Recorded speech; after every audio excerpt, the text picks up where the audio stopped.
ये हमारा next question है। ये क्या बोल रहा है, suppose that an infectious disease spreads in a community so that at any given time its rate of spread, that is the number of persons infected per unit time, is given by।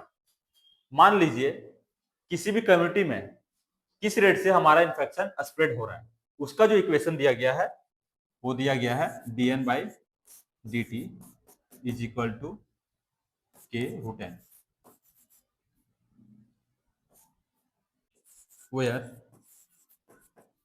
n is equal to number of infected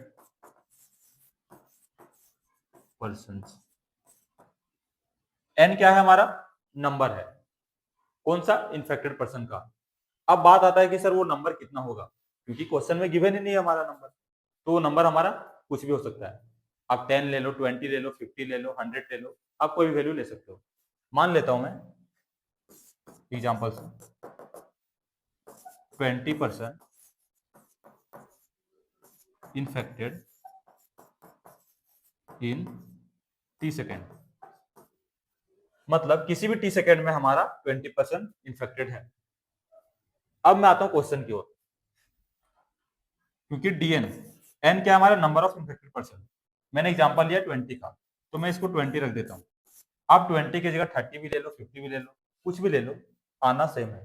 वो कैसे मैं बताता हूं। ये dt हो गया is equal to के root N, ये भी 20 ले लेता हूं, ठीक है।